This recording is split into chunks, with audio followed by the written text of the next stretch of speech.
how long to go from that 30%, 25% body fat mark to 15%. In this video, I'm going to show you scientifically of how long it's going to take you to be able to get to your goal. I've undergone these transformations myself, and I've undergone multiple transformations going through my bulking phases where I've accrued a lot of fat tissue and going through cutting phases where I've gotten composition lean, became a men's physique champion, and now a professional natural bodybuilder, and I am also a medical doctor. I'm going to show you the easiest format to figure this out, but I'm also going to show you the most scientific format. And the way I know this so well is that over the last decade, I have coached men and women that you're seeing right now on your screen to be able to get in the shape of their lives. And it's crucial to be able to have a time estimate of how long this will be so that we can have a strategy in place, the level of adherence we want to follow, and also to correctly predict when we can be ready to step on stage or go on a holiday. This is me at roughly 30% body fat. Now, in the comments, I always get where people say, hey, Mike, you're not 30% here. I hold a lot of fat tissue in my legs and in my glutes. And when I've done DEXA scans in the past, they've shown 30%. But I would love to hear your opinion in the comments below of what you truly think this body fat percentage is. And I am going to show you how long it will take to go to 10%. And there's different things you can implement. I've gone under cutting phases where it's taken as long as 7 months. And when you know what you're doing, as short as 90 days. And I'm going to show you examples of some of my clients as well. The 3 clients I'm going to be utilizing to determine and showing you guys how long it will take is Jasmine. The second client I'll be showing you is Gary. And then finally, we're going to be using John. Now, a lot of my clients have asked to be anonymous here. And in this case, we'll be using John for this example here, but all the data will be relevant. So the first question is, what is the best way to accurately determine your starting point? That tool will be what is called a DEXA scan, dual energy X-ray absorptiometry. Now, this tool was initially utilized to be able to determine bone density, especially to see if women who are going through a menopausal period are going through osteoporosis, but we've also used it to be able to determine body fat. Now, if you guys want to figure out how to do a DEXA scan, just go on Google and search DEXA scan near me, and you'll find this tool. Now, the issues with this tool is that it's very expensive to do compared to the other tests, but very, very useful data to have. So I'm always happy to invest in these, but it's the most accurate according to the science. This in science we consider the gold standard. Now, the more basic that has a lot more error is called a skin fold thickness test. They use calipers to measure different points in your body and determining how much fat tissue you have at that point, and then they use a mathematical equation to determine your body fat percentage. This is me doing my DEXA scan, and this was one day out from my show, and this is what a caliper looks like. But you can also use a more subjective tool, and we can go through an eye test, and we can look at these photos here and try and determine which photo best represents where we currently are. For intents and purposes, we just want to have an estimate of where we are and an estimate of where we're going to be. No tool is 100% accurate. They all have their degrees of inaccuracy. So the DEXA scan has the least, plus minus 3%, and skin fold and using the body impedance, those in-body scans you use at the gym, also have their pitfalls, but they're good to use as a comparative tool from before and after to see how much change this tool has, so they can be inconsistently consistent. But for the purpose of this video, we're going to be using an eye test. First, let's determine Gary's. So here's Gary. This is his before photos where we're starting. Now, comparing Gary's front photo, I would say Gary isn't as heavy as the guy at the 30% where he'll have some fat tissue around his nipples. Gary has good muscle density on his chest, but not as much fat tissue where the nipples are sagging, but he does have the belly. He does have the love handles. So I would say he's between the 25 and 30. For this video, I'm going to determine that Gary's at the 25%. Let me know in the comments if you agree and disagree. So 25% for Gary. For Jasmine, comparatively, I wouldn't say that Jasmine is at the 30% body fat mark. The legs here are a little bit thicker. There's a lot more fat tissue and volume in the breast tissue. This is one of the main reasons why women have more fat than males, is that their breast is predominantly fat. So I would say Jasmine's more at that 25%, right? And again, we're going to determine how long it's going to take her, and I'm going to show you the science here. So play along with me. So I would say she's at the 25%. And then finally, John. John has not as much muscle tissue as Gary, and you can see that the belly's laying over here. And he doesn't have the breast, all right, the pseudogynecomastia. So I would say he's also roughly at this 25 body fat mark. Is he in between 25 and 30? Yes. I could say 27, but for this video, let's go 25. Now, the usual way we like using is the visual eye test. So take your photo and choose where you believe your starting point is. And if you feel you're between 30 and 35, use 33 as the number in the middle. And same for women. Use this, compare, and say, hey, where am I at roughly, so you guys can figure along with me using the science I'm about to share with you.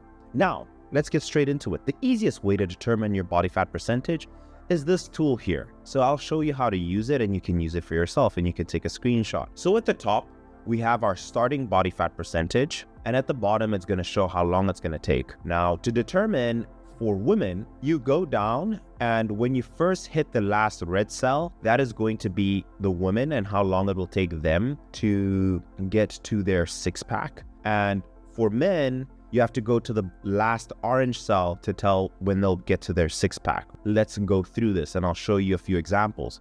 So again, Gary, we determined him to be roughly at that 25%. So if we take the 25% and we wait till we hit the yellow cell, the first yellow cell for Gary is at 32 weeks. Voila, we know how long it will take. This chart assumes that Gary is going to lose 1 pound per week. So if he's 25%, according to what we saw from our eye test, when he hits the yellow cell, like the instructions share here, that's 32 weeks. That's at the rate of 1 pound per week. It'll take him 32 weeks, which is roughly 8 months. Now, if he loses at 2 pounds per week, it can take him 16 weeks, right, to be able to get to that 10% body fat mark. Now, for women, right, when they start to see their abs, let's use this for Jasmine. And remember, we said she was also at 25%. Now, remember, I said all the way till you hit the orange cell. And for Jasmine, it will take about 11 weeks for her to be able to see her abs. For her to get to her desired goal, it will take 11 weeks, and that's roughly at 20%. And then finally, let's use John. And again, we determined him to be at 25%. And again, that will take him 16 weeks. If we're losing it at a rate of 2 pounds per week, at 1 pound per week, we'll take him 32 weeks. But you may be asking, okay, Dr. Mike, cool, no problem. What about a more scientific method? So first of all, we need to determine what is a healthy rate. Now, research has shown that the adequate rate of weight loss should be 0.5 to 1% of your body weight per week. And I have to agree with this strongly.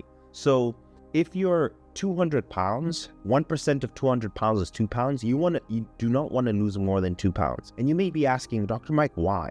When you go over that rate, you start to deal with the negative side effects of being too deep in a caloric deficit. Low leptin, you never feel satisfied, and the likelihood that you binge is so much higher. You're a lot hungrier. You lose strength very quickly. If you decrease in strength, which means you'll also very likely lose a lot more muscle mass. Losing more than 1% has too many risks compared to being in that 0.5 to 1%, right? So again, if you're 200 pounds at the lower end, 0.5% of 200 pounds is 1 pound, and 1% of 200 pounds is 2 pounds, right? So if you're 150 pounds, at the high end, you want to be losing 1.5. At the low end, you want to be losing 0.75 per week, right? Very, very easy. And again, that's the second way to determine how long it'll take you. With this rule, if you're at 30% and you want to get to 15%, at the high end, it can take you 15 weeks. If you want to do it the slow way, it can take you double the time at 30 weeks. So that's the second way. Now I'm going to show you a more mathematical approach. This is the most accurate way to determine how long it's going to take you. So step one, we need to determine your initial body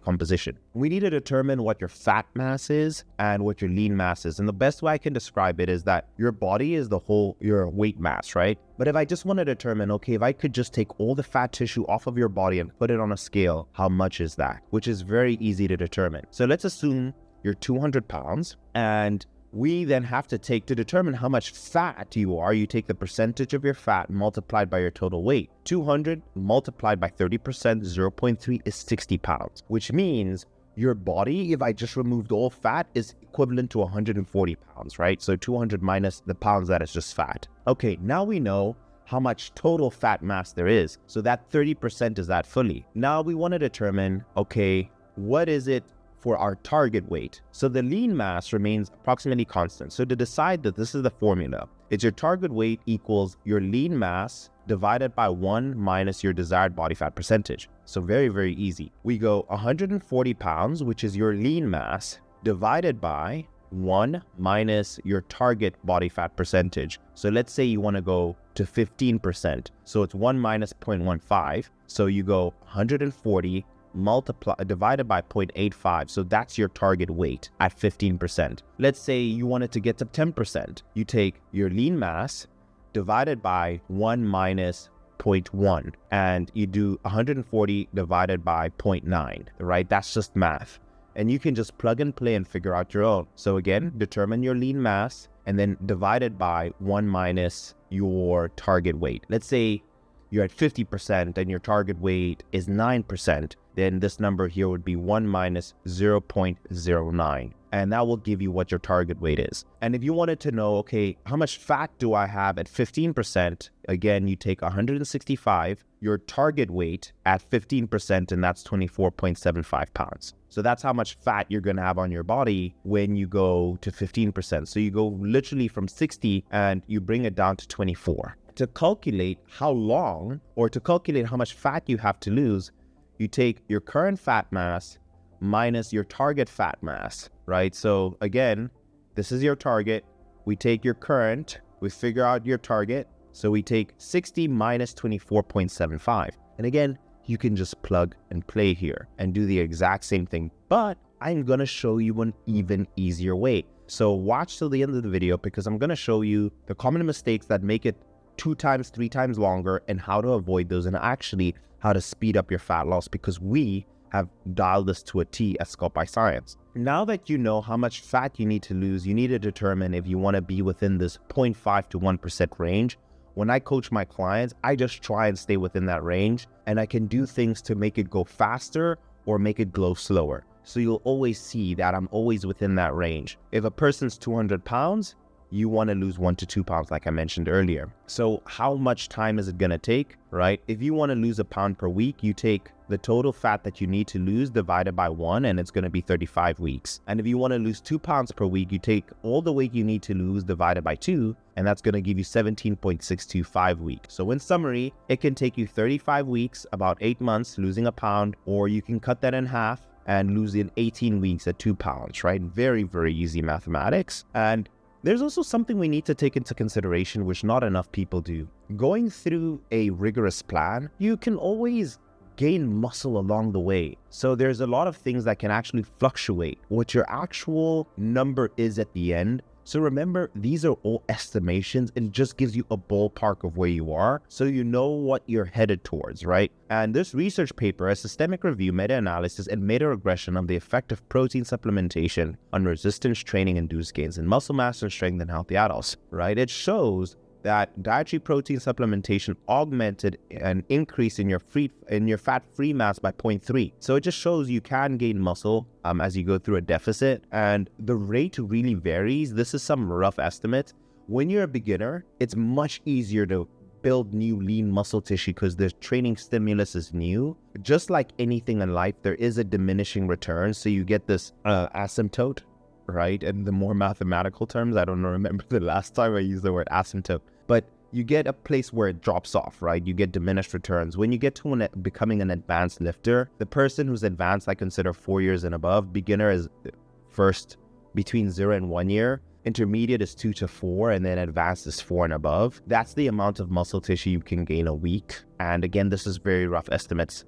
Genetics, age, how long you've been training. If you're a new time lifter or a detrained athlete, all these variables can play a role. This can also be something that derails a lot of people. You may be losing a pound of fat, hypothetically, or let's say you're losing half a pound of fat and you gained half a pound of muscle, especially if you're a beginner, and you don't see your weight scale decrease. A lot of people get discouraged. So the point I also want to put out is that use photos and tape measurements to a higher degree with confidence compared to a weight scale, because weight scales factor in so many more things like, did you go to the toilet that day? Did you sweat the same amount? Did you drink the same amount of liquids, foods? There's a lot of varying variables when it comes to reading a weight scale, like your water weight, how consistent you are, when you're weighing it. All these things play a role. So let me show you, let's calculate and actually put all the stuff I just showed you into practice, right? So remember, for Gary, that chart showed 32 weeks at 1 pound per week. Let's see what results he got. So Gary started at 196.7 pounds. And he was at 25% body fat. And his final result was actually this. And tell me, guys, again, do you think this is 10%? I would say this. Christmas tree in the back. He has no fat tissue on the lower abs, maybe just a little bit, but I would consider this, you're seeing his full six-pack in all its glory. And again, this is a subjective analysis that he's at 10%. Could it be a little different? But anyway, his final weight at 172.3 pounds. In 16 weeks, Gary lost 24.4 pounds with us, which is a rate of 1.525 pounds per week. And he dropped 0.89% per week. So he was at that upper limit, right? Remember 0.85 to 1%? He was at that upper limit. So it's just to show you guys, and this is at week 16. So this took him 16 weeks. So this is to show you guys that it took Gary exactly 16 weeks to kind of get to this goal. Did he potentially build some muscle tissue during this time? You guys let me know. I would like to believe yes, his shoulders look a lot more defined, his biceps look a lot bigger, and I would love to say that he added some muscle tissue onto his back. Again, I might be subjective here because I'm his coach, but that was his rate, right? So this is another way, the super simple, easy way. Remember when I said, hey, these are the formulas? You could always go into any AI calculator. This is ChatGPT. And all I type into chat is, hey, chat, I am 200 pounds at 25%. How long will it take for me to get to 10%? And calculate this the easiest way. And it calculates the exact same formula I just showed you guys. And he actually had 32 pounds to lose. So it was predicting for Gary to be at 163.33 pounds at 10%. And he came out to be about 9 pounds heavier than that prediction. What could play a role here is A, Gary gained muscle. B, he's not really at 10% and he's maybe slightly higher, like 13 or 14.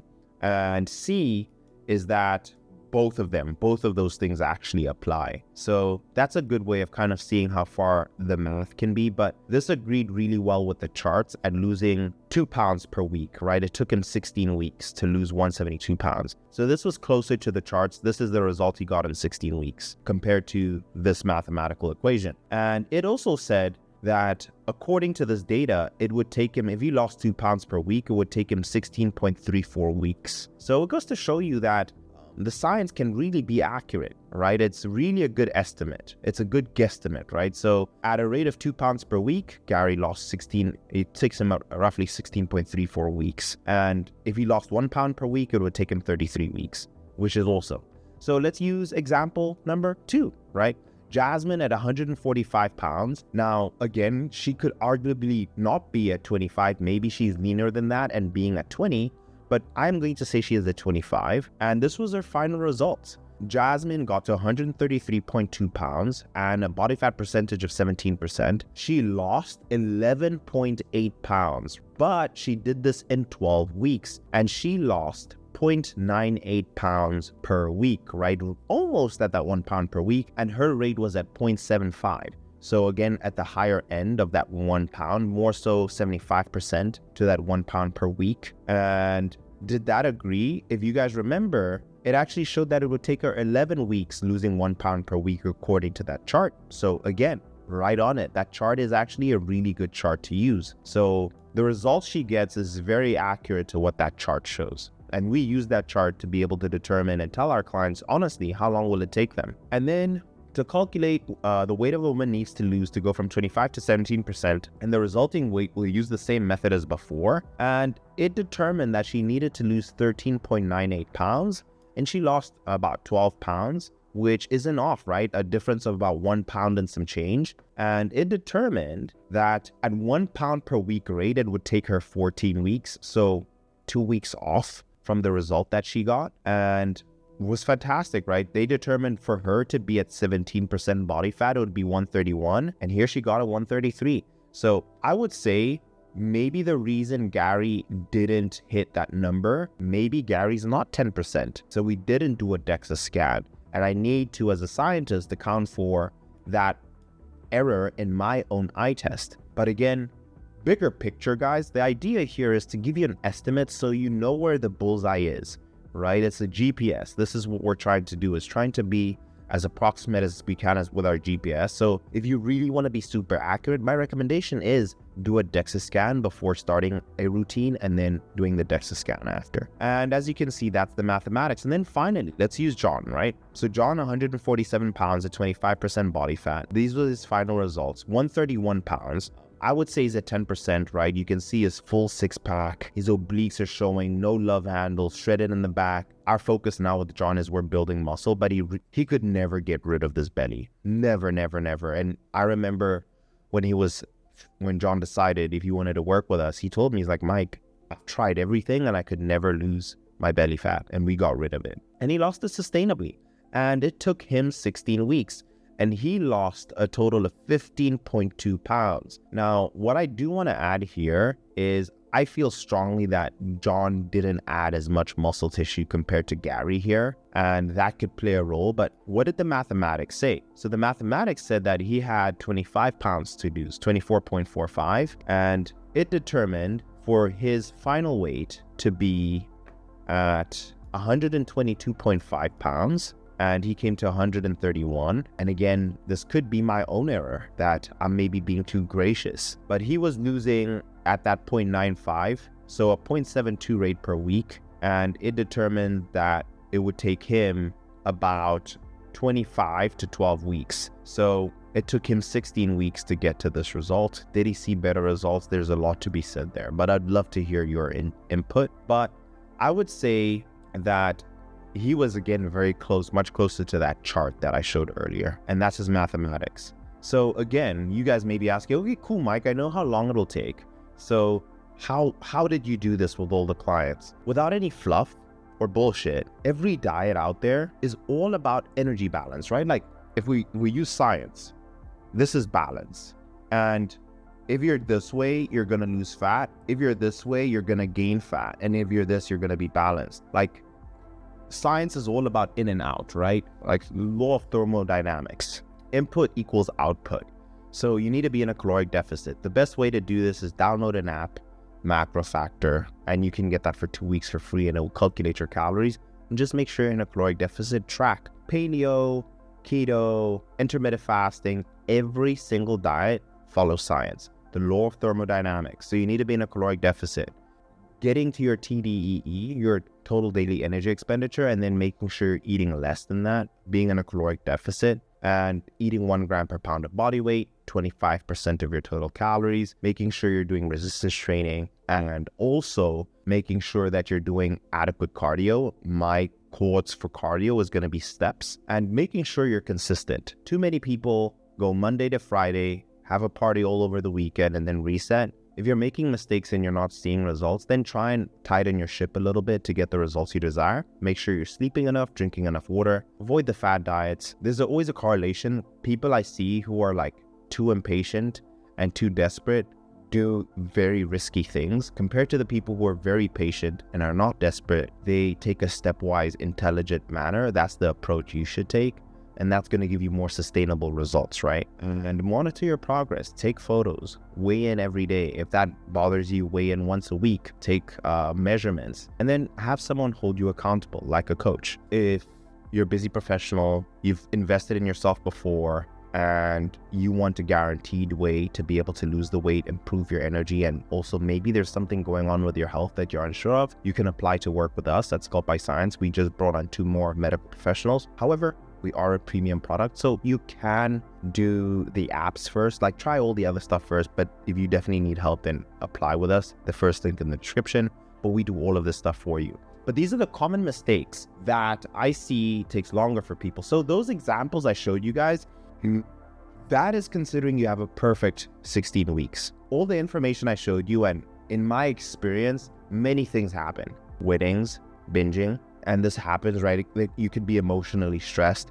You could get sick. So when I started this company during the C19 era, very, very common. So all those things can increase your duration, and also how strict do you want to be with yourself, right? And what is more better for your lifestyle? Do you want to be more social? Do you want to go out? All these factors take a role. But I would say to whatever calculation you came up with, add 4 weeks as a buffer. Because in 4 months, 16 weeks, you could make mistakes that can prolong things by a week. So give yourself an extra 4 weeks of mistakes. But if not, you overshoot and you do great. So these are the common mistakes I see all the time. Not tracking your food with an app. Alex Hormozi says this, very, very popular figure in the business. If you're not tracking, you don't care. It's the truth. If you're not checking how much money you have in your bank account, you don't care. You're not going to go to the grocery store knowing you don't have money because it's embarrassing when you're at the till. So it's the same concept. Like, why wouldn't you just track how much food you're putting in your body? Like, why not? So if you're not tracking, that's a big no-no. Like, you're not going to get to your goal because you don't know where you are. You're like driving with a blindfold. If you're eyeballing your quantity, then very likely you're going to make a lot more mistakes. You need some sort of consistent measurement. The weight scale, a food scale is always going to be the best and most accurate. And I tell people all the time, right? The less accurate you're going to be, the longer it's going to take you. Just be accurate and get it done with. Like, just do it properly or don't do it at all. That's a good philosophy to have. Drinking your calories. This is in alcohol, caffeine, and like frappuccinos and just dumb things. And then not being consistent. Yes, it's unfortunate, but if you keep on messing up on the weekends, don't expect to see great results, right? And really, one day can mess it all up for you. That is just the truth. Also, what I see a lot of people do is they cut out their favorite foods, so it makes it very unsustainable. Or cutting out food groups makes it very unsustainable, because I've done keto. I was actually on keto a month ago just to improve my insulin sensitivity. But I missed the bread and I missed the foods, and you can't live that way your whole life, and it's not healthy. When you're not tracking or using any of these apps, you technically start to eat back your calories. Doing crazy amounts of cardio. Cardio is a tool. When you do too much of it, you actually get much hungrier than you normally do, and the likelihood that you eat it back is so much higher. The other mistake I see a lot of people make is that they are under eating their protein. So you're basically leaving a lot of money on the table, right? So like, if you're supposed to eat 200 and you're going to get the most amount of muscle, if you're just eating 100, you're leaving half of your gains on the table. Why do that? Make sure you get a good return on your investment. You trained, you did sleep, you did all the hard stuff. Just make sure you eat enough. Assuming your foods are healthy, so look at the calorie packets and you're estimating. You're going to get so-so results. So this is my quote. The more detail you put in your diet, the more detail you'll see in your body. I'll leave the video here. Love you lots. If you want to know about how to eat calories and how to calculate it and what diet to build, watch this video here. This is an amazing video, and I'll see you guys in the next one. Peace.